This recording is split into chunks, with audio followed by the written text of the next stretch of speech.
Pedro afirma que ni ellos, todo lo del momento presente, los que están allí reunidos, los hermanos, los apóstoles, los principales ancianos, ni sus padres habían podido llevar esa carga.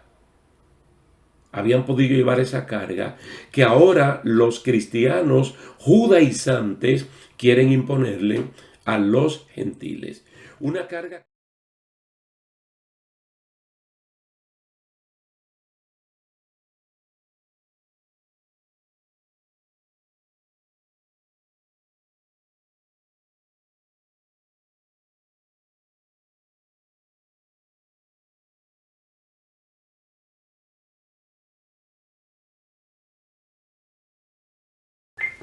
Saludos y bendiciones, queridos hermanos. Es un placer estar de nuevo con ustedes en la continuación de esta serie de estudios bíblicos, la Iglesia del Nuevo Testamento. Vamos avanzando y como quedamos en la última parte, queríamos ver la experiencia de Pablo y del equipo, cómo tienen que salir de Atenas para Berea, de Tesalónica para Berea. Luego de Berea es que sale Pablo y el equipo posteriormente para Atenas. Vamos a anclar en este momento en Hechos capítulo 17 y vamos a ver los versículos 10 al 15. Y vamos a hacer algunas puntuaciones que son muy importantes para el rescate de valores cristianos en este siglo XXI. Cosa que la iglesia, probablemente algún sector haya dejado al lado y de alguna manera u otra debemos rescatar. Leamos entonces en Hechos capítulo 17, versículo 10 al 15. Inmediatamente los hermanos enviaron de noche a Pablo y a Silas hasta Berea. Y ellos, habiendo llegado, entraron en la sinagoga de los judíos. Y estos eran más nobles que los que estaban en Tesalónica, pues recibieron la palabra con toda solicitud, escudriñando cada día las Escrituras para ver si estas cosas eran así. Así que creyeron muchos de ellos, y mujeres griegas de distinción, y no pocos hombres. Cuando los judíos de Tesalónica supieron que también en Berea era anunciada la palabra de Dios por Pablo, fueron allá y también alborotaron a las multitudes. Pero inmediatamente los hermanos enviaron a Pablo que fuese hacia el mar, y Silas y Timoteo se quedaron allí.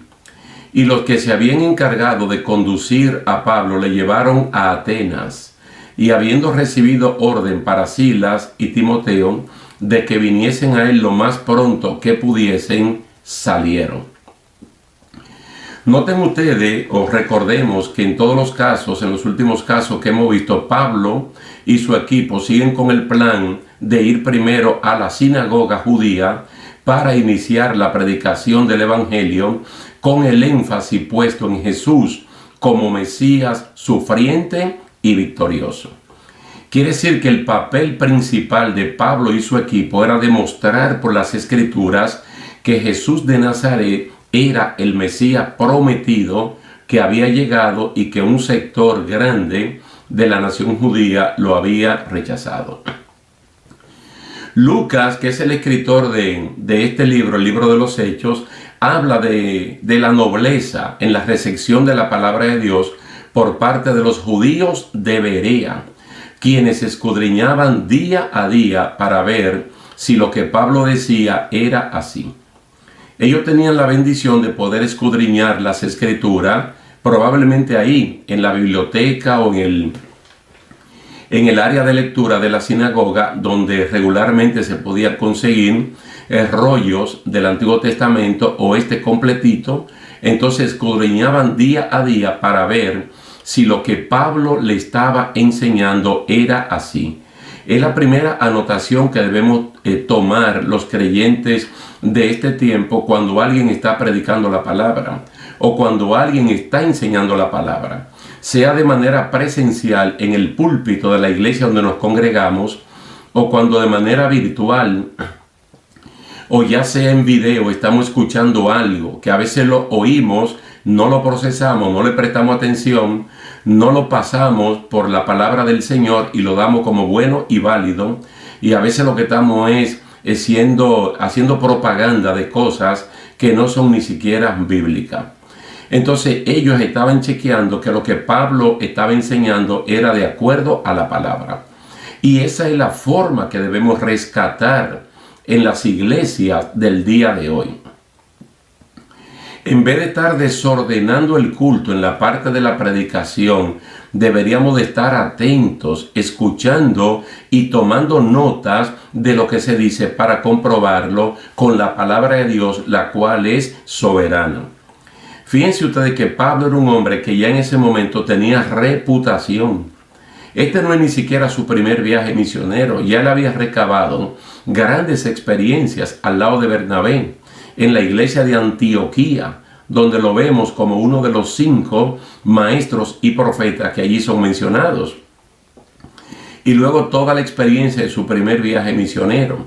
Entonces Pablo era una persona ya con mucho reconocimiento, mas sin embargo, teniendo la estatura de predicador y de maestro que tenía, él no se sentía ofendido cuando las personas estaban tomando notas o estaban preguntando o estaban pidiendo una pausa para ellos escudriñar las escrituras y estar seguros antes de salir de allí que lo que Pablo está enseñando, que lo que Pablo está predicando está de acuerdo a la palabra de Dios.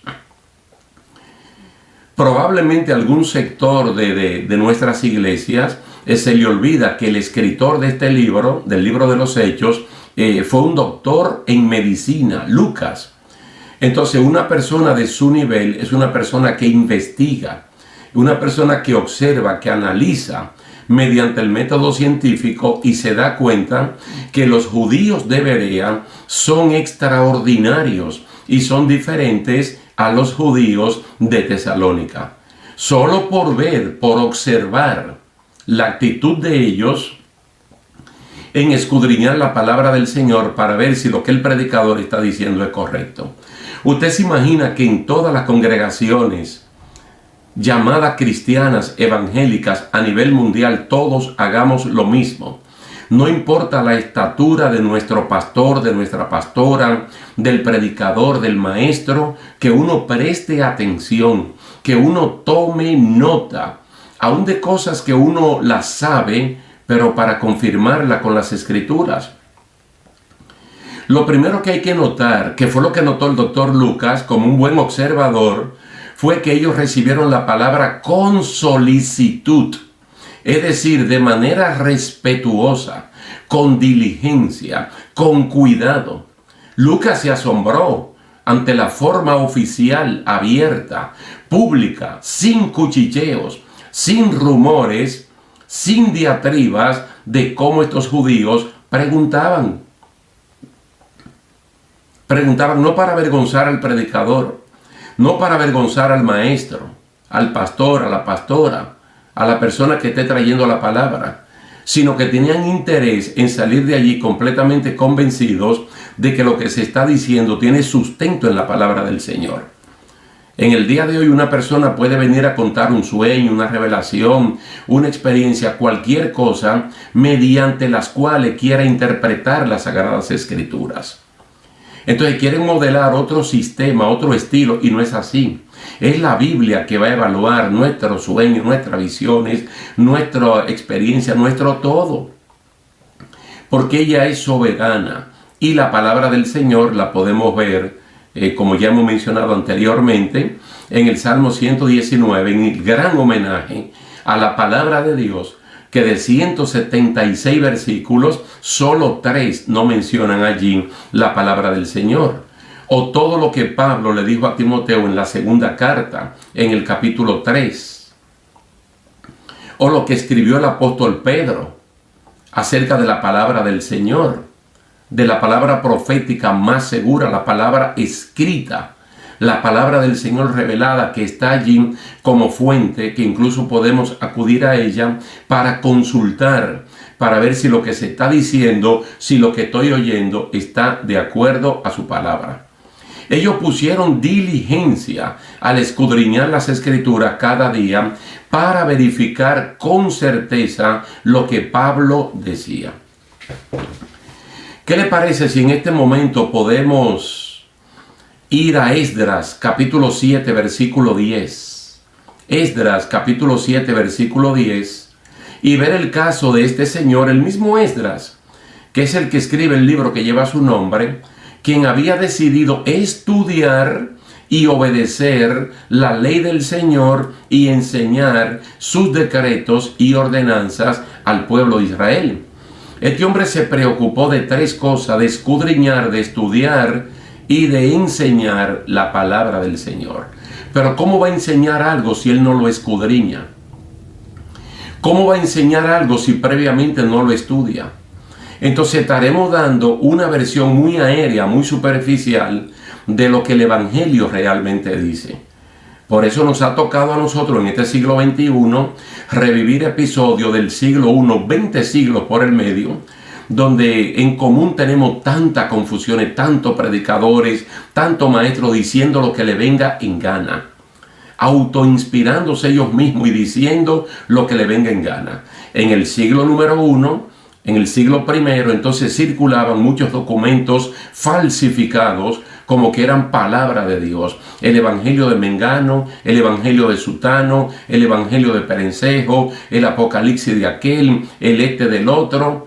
Y todas esas cosas, poco a poco, el Espíritu Santo, a través de los doctores de la iglesia, fueron eliminando esas cosas como falsas.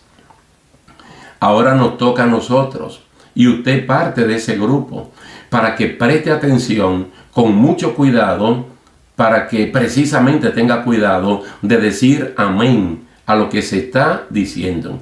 No todo el mundo tiene el calibre de Esdras, de escudriñar, de estudiar, de obedecer la palabra del Señor para enseñarla. Porque hay personas que no hacen esto, pero se ponen a enseñar algo que ellos en su vida nunca lo han vivido. Entonces era crucial en ese tiempo, en el tiempo de Esdras, cuando el pueblo viene de un cautiverio de 70 años, donde incluso se cambia el idioma hebreo por el arameo. Pero en el día de hoy también es crucial en la predicación que sea entendible. Por ejemplo, en Nehemías capítulo 8, versículo 8, Nehemías 8:8, se afirma lo siguiente: leían del libro de la ley de Dios y explicaban con claridad el significado de lo que se leía. Así ayudaban al pueblo a comprender cada pasaje.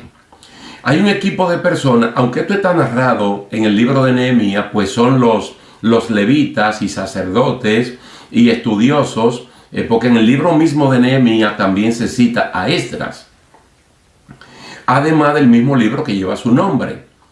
Entonces aquí Nehemías es una persona que él sabe que él es un gobernador civil y que en la parte religiosa, espiritual, pues eso le toca a Esdras y a los sacerdotes. Entonces había un equipo de levitas para leer la palabra del Señor, por ejemplo el libro de la ley, que era el Pentateuco, los primeros 5 libros de la Biblia. Pero habían personas que, como esto se leía probablemente en hebreo, ellos tenían que traducirlo ahí mismo al arameo, pero tenían que tener mucho cuidado en no agregar, en no quitar, y que el pueblo pudiera entender perfectamente bien el significado del pasaje que se estaba leyendo. No ir a una congregación o colocarse delante de una televisión o de una cámara y grabar algo sin saber el público que lo va a escuchar por oír. No, es que lo que se predica, la intención es que el oyente pueda captarlo en un 100% y poder obedecer la palabra del Señor.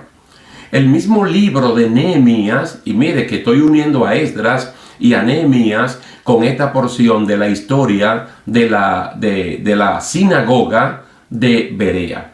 Nehemías capítulo 8, verso 13, afirma que los jefes de familia de todo el pueblo, junto con los sacerdotes y los levitas, se reunieron con el escriba Esdras para repasar la ley más detalladamente. ¿Sabe lo que estas personas hacían? Que durante el día, cuando Esdras mandaba a leer la ley para luego explicarla, Cuando ya terminaba de explicársela a todo el pueblo, este equipo de personas compuesto por jefes de familia, por sacerdotes y levitas, entonces se reunían con el escriba Esdras para repasar la ley más detalladamente. Cualquier punto que se le haya quedado, cualquier punto que no hayan entendido, entonces repasarlo. Quiere decir que el liderato de una iglesia local debe asumir el compromiso que el domingo o el día en el cual se dé la enseñanza, como de pasarle revista a lo que se predicó, a lo que se enseñó, por si hay que hacer algún arreglo o hay que rumiar sobre lo que ya uno ha ingerido previamente. En el caso nuestro nos gusta muchísimo el concepto de la predicación del domingo, convertirla en el estudio bíblico de los adultos para el siguiente domingo. Entonces, cualquier cosa que haya faltado o que no se haya explicado bien en el sermón, ahora se puede retomar. Entonces, estos judíos de Berea escudriñaban, es decir, examinaban, inquirían y averiguaban cuidadosamente algo y sus circunstancias. Y uno se pregunta en el contexto de ellos, que esa no es una iglesia evangélica, es una sinagoga de los judíos. ¿Qué era lo que ellos averiguaban? ¿Qué era lo que ellos inquirían? ¿Qué era lo que realmente martillaba su mente? La persona de Jesús. Si Jesucristo era el Mesías prometido. Y así como nosotros vimos aquel eunuco que ya iba desde Jerusalén para Etiopía por el camino desierto del sur, que iba leyendo a Isaías 53, él quería saber si ese capítulo se refería al mismo Isaías o Isaías se estaba refiriendo a otra persona. Lógicamente, se estaba refiriendo a Jesucristo porque el capítulo 53 del libro de Isaías es completamente mesiánico. Cuando un pueblo como este de Berea, que no le podemos llamar los hermanos de Berea todavía, ni la iglesia de Berea, estamos hablando de los judíos de Berea, cuando un equipo de personas se interesa por una predicación como la del apóstol Pablo, fundamentada en las Escrituras, ¿cuáles son los resultados? Dice, creyeron muchos de ellos. Es decir, muchos de los judíos. Perdón. Creyeron muchos de ellos judíos y mujeres griegas de distinción y no pocos hombres. Entonces está hablando que el primer grupo que cree son judíos y que el siguiente grupo, compuesto por mujeres griegas de distinción y hombres, son gentiles. En algún punto nosotros hemos hablado, y si no, déjeme recordarle ahora que todas las sinagogas, la sinagoga de la dispersión, es decir, las sinagogas que estaban fuera de Israel, eran distintas a las sinagogas dentro de Israel. Casi dentro de Israel los mayores asistentes eran judíos, pero fuera de Israel, en la sinagoga de la dispersión, entraban judíos y gentiles. No era 100% de judíos, estaban más abiertos a la población gentil.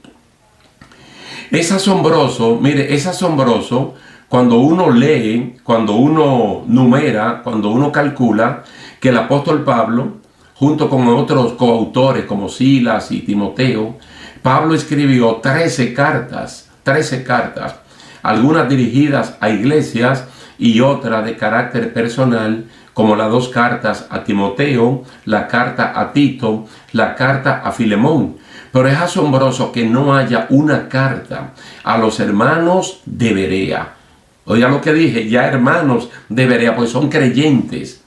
Muchos judíos creyentes, muchos gentiles creyentes, incluyendo mujeres de alta distinción. Entonces allí no hay una carta para ellos. Probablemente porque probablemente fue la iglesia mejor fundamentada en las Escrituras, no porque Pablo no tuviera la intención de fundamentarlo así, sino por la receptividad, por la solicitud de ellos como oyentes. Entonces ellos se podían defender por sí solos, escudriñando la palabra de Dios con Pablo y sin Pablo. Cuando estudiamos las dos cartas a los tesalonicenses, entonces podemos decir verdaderamente que en 3 semanas o en 3 días de reposo que Pablo estuvo con ellos y le explicó todo el concepto fundamental del Evangelio, los rudimentos del Evangelio, lo básico del Evangelio, quizás no prestaron toda la atención del lugar. Por eso que usted ve las confusiones luego en el campo escatológico. Porque de Jesucristo hablamos de que Él nació, de que Él murió, de que Él fue sepultado, de que Él ascendió al cielo, pero también creemos que falta algo y es que Él venga a buscar la iglesia. Entonces allí se metieron todas las confusiones. Entonces cuando Pablo le escribe, le dice, ustedes no se acuerdan que cuando yo estaba con ustedes yo le decía estas cosas. No se acuerdan, no se acordaban. Y como no se acordaban, entonces el enemigo de la justicia, por sueños carnales, por cartas falsificadas y por espíritu, es decir, sentimientos puramente personales, ellos estaban diciendo o que la resurrección no existía, o que la resurrección ya se efectuó, o que el día del Señor ya había llegado. Estaban totalmente confundidos, cosa que no pasó con los hermanos de Berea. Ahora, cuando los judíos, ese sector recalcitrante, negativo, malo de Tesalónica, se enteraron que también en Berea era anunciada la palabra de Dios por Pablo, fueron allá y también alborotaron a las multitudes. Nosotros como creyentes tenemos que estar plenamente conscientes que ante una acción evangelística, misionera de la iglesia de Jesucristo, tiene que haber una reacción de parte del enemigo de la justicia, quien tiene cegado el entendimiento de la mayor parte de la gente, el príncipe de este mundo de las tinieblas. Entonces van allá a Berea y alborotan a las multitudes. ¿A cuáles multitudes? Al sector que no cree. Ellos no se quedaron de brazos cruzados, intentaron lo mismo que ya habían hecho en Filipos y también en Tesalónica. Todo esto está dentro de Macedonia. Y Pablo y Silas, o Pablo y el equipo, están en Macedonia porque el Espíritu Santo lo dirigió allá. Porque ellos querían ir a Bitinia y querían ir a Asia Menor, a la parte de Éfeso. Entonces Pablo y su equipo no enfrentaron a la turba, sino que se retiraron de la escena, enviando a los hermanos de Berea, enviando a Pablo por la vía marítima, y Timoteo y Silas se quedaron ordenando a los hermanos para luego reunirse en la siguiente parada, ya fuera de Macedonia, es decir, en Atenas, la capital de Grecia. La preocupación en este momento de Pablo y de su equipo era la seguridad física de los nuevos creyentes y optaron por salir de allí para luego volver. Y yo creo que no es una forma que ellos salen derrotados, es una forma astuta, sabia, para poder manejar esta situación tal y como la manejó el rey David cuando su hijo Absalón se levantó contra él. David solo podía enfrentarlo. Y ni hablar del equipo de soldados y el grupo élites de los peleteos y cereteos que tenía David. Incluso uno de ellos le dijo, Señor, le pido permiso para yo enfrentar a su hijo y resolver este problema. Pero David le dijo, no, tranquilo, si Dios está en este asunto, Él lo desbarata, y si no, tranquilo. Él dejó eso en la mano del Señor. Por eso es que nosotros tenemos que leer las Escrituras, y aunque no la estemos citando constantemente, tenemos que dar pasos certeros por lo que ya está escrito en ella. Porque eso es lo que dice la carta a los Romanos. Que lo que antes se escribió para nosotros, se escribió para que tengamos dos cosas por la lectura de la palabra: consuelo y esperanza. Entonces Pablo y el equipo lo que hacen es retirarse. A Pablo lo mandan por la vía marítima y Silas y Timoteo se quedaron al frente del equipo para asegurar que los hermanos que son nuevos creyentes estén bien y posteriormente entonces salir. Bendito y alabado sea el nombre del Señor. ¿Qué es lo que nosotros podemos resumir en la plantación de la iglesia en Berea? La actitud de los oyentes.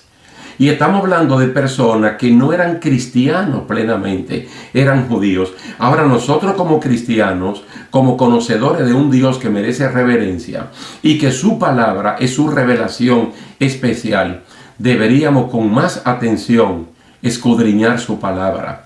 Y por mucha confianza, cariño y lo que tengamos con nuestro predicador, con nuestra predicadora, nosotros deberíamos escudriñar cada día para ver si lo que nos están predicando o lo que nos están enseñando está de acuerdo a la palabra del Señor.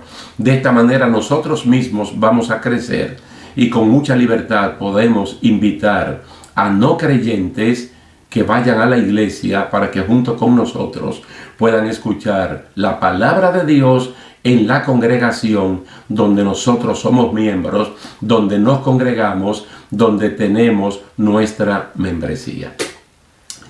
Vamos a dejarlo hasta aquí por el día de hoy, con la promesa de vernos en una próxima ocasión, si Dios así lo permite. Vamos a ver la experiencia de Pablo en Atenas y la vamos a ver en dos partes.